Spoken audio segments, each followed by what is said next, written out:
Hello, ladies and gentlemen. My name is Matt. Welcome yet again to the Sin Bin, and today we're going to take a look at the top 10 underrated players in the NHL. So it's a bit of a different format I'm trying out. It's not going to be as long as my other top 10s, but hopefully it'll be just as informative. And these underrated players, they're players that I think don't get their due diligence. They are often overlooked, however which way you want to cut it, but let's jump right into the list. And we got a few honorable mentions first. And first off, we got Clayton Keller. Now, Clayton Keller, I call him underrated because he was drafted in the 2016 draft. That draft with Petry, Laine, and Austin Matthews. And those are the players we often talk about. The Laine, the Matthews, even the Dubois.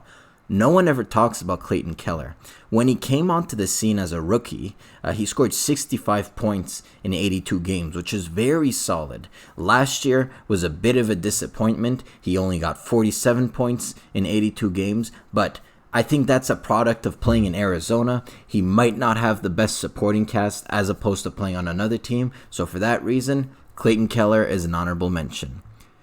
Next up, we got Nugent Hopkins. Now, I remember when Nugent Hopkins was drafted. He was drafted first overall. People were expecting big things to him. They gave him a salary worth $6 million, and he wasn't always that great. He had these 56-point seasons, in the 50 range, and it's really this past season where he broke onto the scene and got 69 points. And the reason why I'm calling him underrated is because when we think Edmonton, we obviously think about Connor McDavid. No one ever talks about Nugent Hopkins, and for that reason, he's an honorable mention.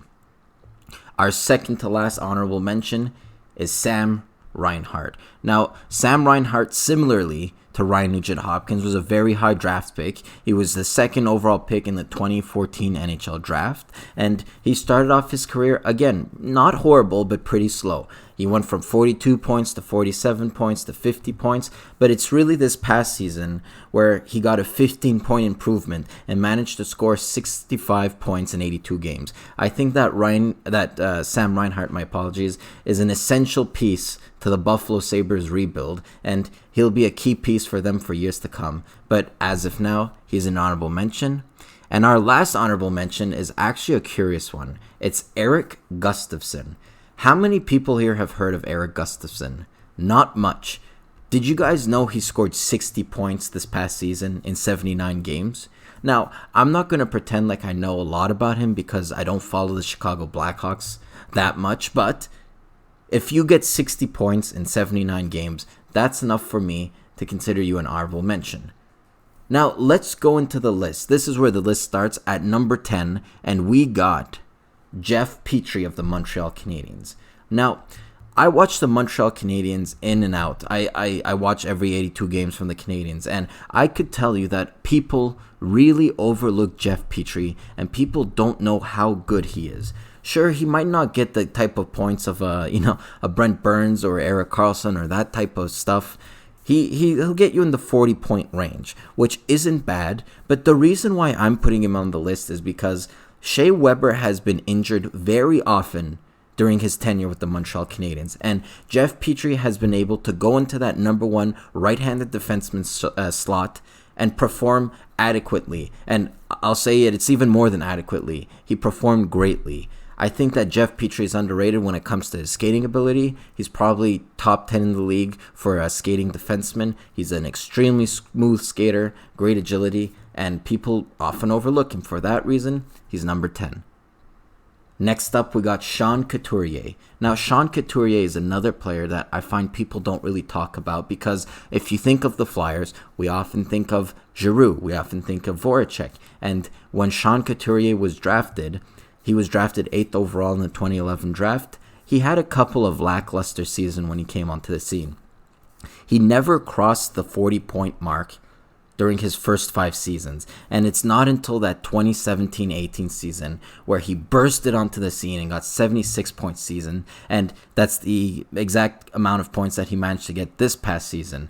He was nominated for the Selke Trophy. He didn't win it, but I find people don't talk about how good this guy really is, and who knows? I don't know how long Claude Giroux is going to be on the team.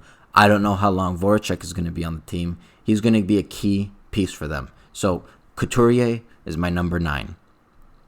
Next up, we got another Montreal Canadian, and I promise you guys that's the last one, but it's Brendan Gallagher. Brendan Gallagher, I'll go ahead and say it, is the hardest working player in the NHL. People, if you guys get the chance to watch Montreal Canadiens game, he does not take a shift off. He does not take a night off. He is constantly hardworking. And that paid dividends on the score sheet because this past 2 seasons, he's managed to cross the 30-goal mark. This past season, he got 33 goals, which is great. It's a career high. And his points total won't really stun you, but no one talks about how important he is to the Montreal Canadiens. I find when he's injured, and it's usually due to a hand injury, the Canadiens perform really poorly. I think that Brendan Gallagher is really valuable to them. If there's one untouchable on the Canadiens, I know this is controversial, I would say it's Brendan Gallagher just because of what he brings in the locker room and on the ice. So Brendan Gallagher is my number 8. For my number 7, I'm going to go for Teuvo Teravainen. Now, this just proves that he's underrated. I didn't know much about Teravainen until I did my top 10 left wingers list. And when I saw his points total, he got 76 points this past season. The year before, he got 64 points. I mean, no one ever talks about that. Part of that is because he plays in Carolina, not the biggest market. He kind of gets drowned over there. But if you get 76 points in 82 games, think about it, guys. That's just 6 games in the season where you didn't have a point. That's really, really good. And the knock on Teravainen is that he's playing with Sebastian Aho, who's one of the elite centermen in this league. So that's the reason he's not any higher. But as it stands now, Teravainen is my number 7. My number 6 is Cam Atkinson. Cam Atkinson is a 6th round pick, so he's definitely a steal. He plays for the Columbus Blue Jackets, and he's nothing short of a sniper. He got 41 goals this past season, and that's one of the quietest 40-goal campaigns in the league this year. A lot of pieces on Columbus left. Panarin left, Bobrovsky left, Duchesne left. So Atkinson is going to prove to be a key piece for them. I know I've been saying that a lot, but he is. He really is. And playing with Dubois, I hope they're going to get chemistry. But 41 goals, that's nothing to spit at. And that's why Atkinson is my number 6. Next off, we got another goal scorer. And this is Jake Guentzel. Now, Jake Guentzel plays for the Pittsburgh Penguins. He was drafted in the 3rd round. And this past season, he got 40 goals, and contrarily to other players who get a lot of goals but not a lot of points, he did get a lot of points. He got 76 points, which is great. I first learned about Jake Guentzel in the 2016-17 season, that playoff run for the Pittsburgh Penguins. He played 25 games and managed to get 21 points, and he was nothing short of their MVP. I know that Crosby eventually won it, but he was definitely my MVP because he played great in that playoff season. I think he ended up tying a record or maybe even beating Dino Ciccarelli's record. But he scored 40 goals this season and no one ever talks about it. And part of that is because Crosby's on that team, Malkin's on that team, so we don't really talk about Jake Guentzel, but 40 goals, that's really not something easy to accomplish. And the reason, similarly to Teravainen, the reason I'm not putting him any higher is because he does play with really good players, so I can't give him too much of the credit, but I am going to give him a lot of the credit. And hey, Jake Guentzel is my number 5. My number 4 is Andreas Athanasiou. Now, how many people knew that Athanasiou scored 30 goals? I certainly didn't know. But if you go on YouTube, if you check his highlights, a lot of the goals he scores are in a highlight reel fashion. I often say that Connor McDavid is the fastest player in the league, but this guy may be a close second, maybe third. This guy has crazy speed. Unfortunately, he doesn't have the surrounding cast in Detroit, but if you manage to get 30 goals in this league, that's not something easy to do. I mean, 30 goals is really impressive, and I think if you were on a better team, that 30 goals can potentially be 40 goals. But for now, he still plays with the Red Wings. Athanasiou is my number 4. Next off, we got Mika Zibanejad from the New York Rangers. Zibanejad was actually drafted by the Ottawa Senators, but since Eugene Melnyk is a cheap motherfucker, they ended up trading him because he didn't want to give him a contract. He went to the New York Rangers, and that proved to be a really good trade. His first season with the Rangers, he got 37 points in 56 games. His second season, he got 47 points. And this past season, he got an amazing 74 points. And I just salivate at the mouth at the thought of him playing with Capo Caco in this upcoming season. I think that this is possibly the most skilled player on my list. His skill is really, really underrated. And being a centerman, a two-way centerman, I think that he's going to really help the Rangers rebuild. And he might make the rebuild quicker than it actually will end up being. So, Zibanejad is my number 3.